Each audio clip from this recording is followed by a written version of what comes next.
Jadi ada, Bu? ya Ada air? belum Mbak. Kalau ada teh panas boleh deh Mbak. Makasih sayang. Jadi guys, rupanya yang dikasih kerudung cuman aku karena sesuai gender. Jadi Mas Jelang nggak dikasih kerudung, padahal dia punya istri. Dikasih kopi. Kita lihat kopi, wanginya wangi kopi. Very delightful karena aku tahu. Jadi semenjak ke Turki dulu, aku lebih suka kopi Indonesia karena harum. Iya, dan kopi Turki itu aneh. Nanti kita nyobain deh. Fajar nyobain. Di sana pakai garam. Bunda, kalau yang pakai garam tuh yang lamaran. Tapi itu nih di cruise di Bosporus. Oh itu ya. Masa gue dilamar nggak mungkin lah. Itu salah surf itu mereka kayaknya. Kalau pakai garam itu untuk yang lamaran biasanya. Oh, oke. Jadi yang dari perempuan memberikan kopi dengan garam ke yang laki-laki, which means kita melalui hidup pahit dan asin. Nggak ada manis dong ya? Iya, itu perumpamaan seperti Iya. itu. Kalau yang laki-laki sudah sanggup menghabiskan kopi garam itu, Berarti dia dianggap mampu. melalui hidup bersama. Terus kemarin kenapa gue dikasih kopi itu ya? Itu wallah disawang salah serve gitu. Salah. Dan aku merasa fine aja. Lucu ya rasanya. Tapi dulu rasanya luar biasa pekat pahitnya. Iya. Luar biasa pekat pahitnya dan juga lagi pula apa ya, dia tipikalnya kan teh tubruk tapi dia sajikannya paling 10-20 mili kayak satu sloki gitu. Jadi pekat. Dan metode dia kan sebenarnya kalau kopi Turki asli dia kan roasting itu di atas pasir. Yang tempat pakai kaleng gitu ya, kuningan. Dan dia disajikan memang pas sudah blub 100 derajat itu. Ini. Dan lucunya dia nggak kayak kopi tubruk kita yang ampasnya di atas ya. Dia entah kenapa Ampasnya di bawah ya. turun semua ampasnya. Tapi ini tapi enak. Tapi pahit. Tenang aja. Iya bener. Kita minta Jadi guys, itulah jelang Ramadan yang nanti teman-temannya di saat di kota Bursa Turki akan membuat acara tentang halal, Seminar publik. Ih, ngeri kali kalau biasa, ya bunda. deg-degan lo Turki gitu loh, biasanya cuma hehehe, di sana mesti mikir.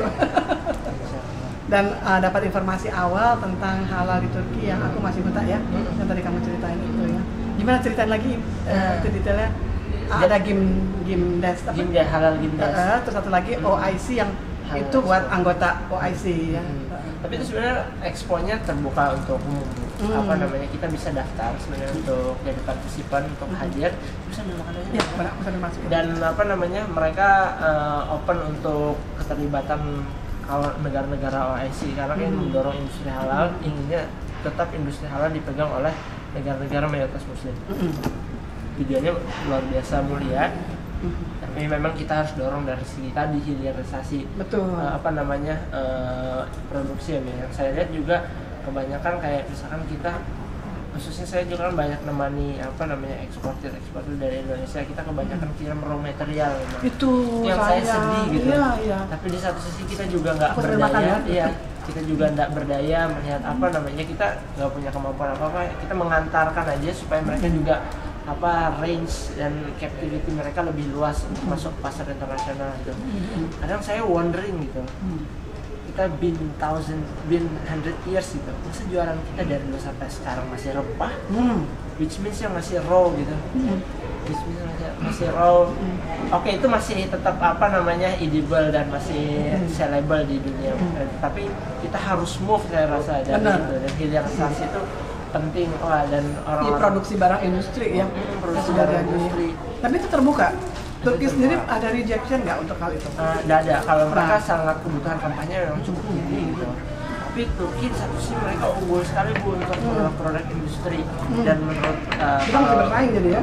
Kalau dua pendapat dari Pak Dubes selalu yang saya kutip, beliau itu selalu pertama mewacanakan satu, bagaimana Indonesia itu mencontoh triple helix yang berjalan di Turki.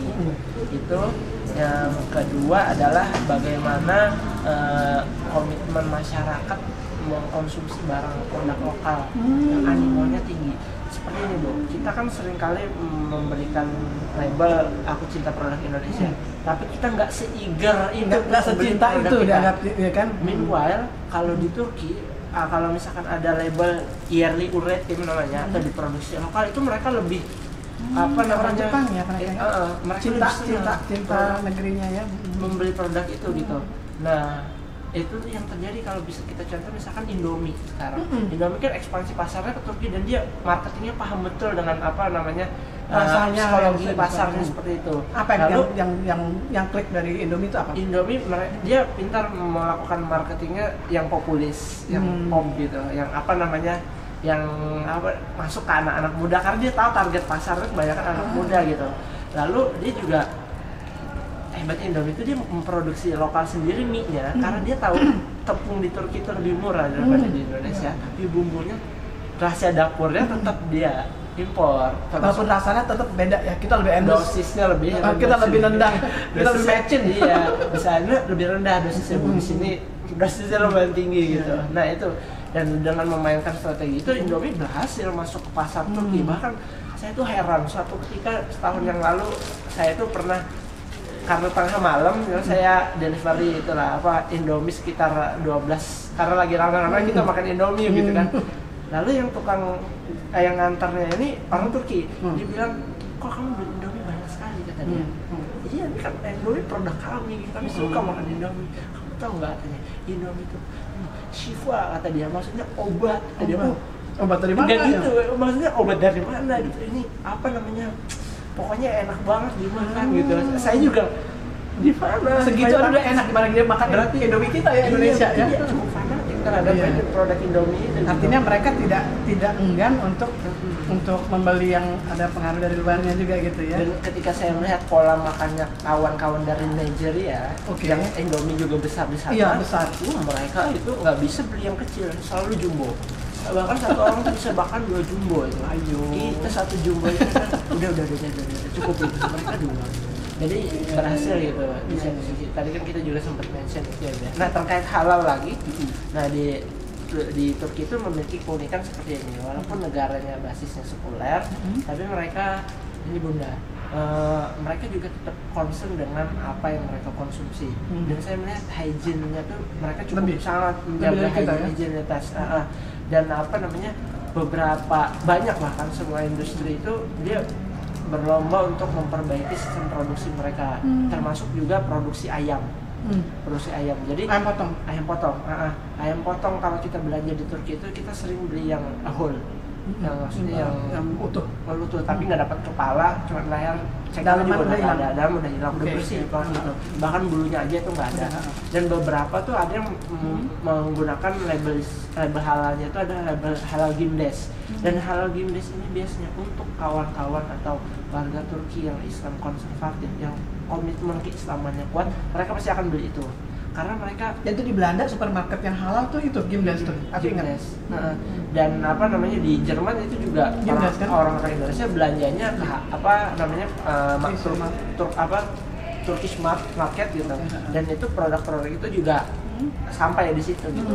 Karena di situ di halal Gimdes itu kan ada jaminan misalkan dia halal secara Maliki, Hambali, Syafi'i dan Hanafi. Jadi tapi mereka pun juga honest gitu ketika misalkan ini nggak halal secara Hambali, mereka coret Hambalinya di X, tapi yang lainnya misalkan Syafi'i, Hanafi dan juga Maliki halal. Aku ngebayangin Adinda bahwa nanti buku halal Turki itu ada yang unik dibandingkan sebelumnya, bahwa ada 4 mazhab yang menjadi ukuran selain traceability ya. Betul. Walaupun di sana mayoritas masyarakatnya mazhabnya Hanafi. Jadi kalau dipetakannya itu sebenarnya ada 2 mazhab besar di sana. Kalau orang yang latar belakang etnisnya Turki asli mereka akan bermazhab Hanafi. Tapi kalau mereka Kurdi, sekitar 15-20 juta orang Turki kan, warga negara Turki kan Kurdi, maka mereka akan bermazhab Syafi'i. Kayak kita. Tapi mereka tetap mengakomodir mazhab Hambali dan juga Maliki yang mungkin memiliki pendekatan kehalalan yang berbeda seperti itu. Nanti kita ngeliat bikin analisis gap analisis kan, apa yang beda, apa yang sama dulu. Betul. Jadi itu baru apa yang beda. Saya juga pernah berbicara sebenarnya dengan salah satu pengusaha makanan di Turki. Dia sebenarnya ekspor impor apel dan juga pistachio ke Afrika. Saya menanyakan curious gitu, kok sebagian produk Turki juga nggak ada label halalnya. Kata dia, kamu nggak usah khawatir kayak gitu, karena meskipun tidak ada label halalnya, 99% warga negara Turki adalah Muslim, dan kami apa namanya rigid dalam masalah makanan dan higienis. Walaupun gaya hidup yang lain pun gitu lah betul, ya. Dan apa namanya, dan kehalalan itu terjamin kayak gitu. Namun tren label ini memang muncul 10-20 tahun terakhir, sehingga Turki juga mencoba catch up dengan hal itu gitu, sehingga muncul juga lembaga penjamin sertifikasi halal itu, dan tapi cenderungnya dari swasta, termasuk yang Gimdes itu juga swasta. Jadi ada berapa lembaga sertifikasi halal yang Adinda dapatkan? Kalau itu persisnya saya nggak tahu Bunda, tapi yang sambil kita cari di sana ya informasinya ya. Tapi yang memang apa namanya, yang memang sering anak-anak kawan-kawan itu konsumsi adalah yang tersertifikasi halal Gimdes itu. Itu umum lah ya. Itu ya kita mungkin LP POM dulu ya. LP POM. Tapi itu yang mungkin lebih spesifik sih Bunda. Maksudnya memang kita yang komitmen dengan kehalalan, yang nggak cuma sekedar label halal, tapi kita pasti belinya halal Gimdes. Dan itu tidak cuma produk makanan, tapi juga termasuk produk kosmetik, produk kosmetik dan toiletries misalkan, toiletries. Tapi kalau obat-obatan saya kurang tahu. Mungkin nanti saya utus salah satu kawan yang memang buat kunjungan yang berikutnya nanti ya. Atau nanti pas dia juga ngundang anak bursa, dia nanti bantu karena dia juga yang paling konsumtif lah, konsumer rutin lah dari halal Gimdes itu, karena kebetulan kalau Ibu nggak tahu ada namanya Higher Foundation, itu mereka juga memilih konsumsi untuk santri-santri mereka, maksudnya mahasiswa atau pelajar-pelajar mereka itu hanya dari produk-produk dengan halal Gimdes. Mungkin nanti bisa dihubungkan dengan manajemen mereka, kenapa mereka memutuskan itu. Termasuk juga mungkin ada salah satu lagi lembaga pendidikan namanya Sulaiman ini. Nah itu ada Sulaimannya di Indonesia ya, Bintaro. Higher Foundation itu juga ada di sini. Itu di Bintaro. Mereka itu jadi sudah punya langganan, kayak kalian loh kalau mau makan doner kebab kesini aja, kalian kalau mau makan kebab ini kesini, kalian kalau mau makan ini kesini gitu.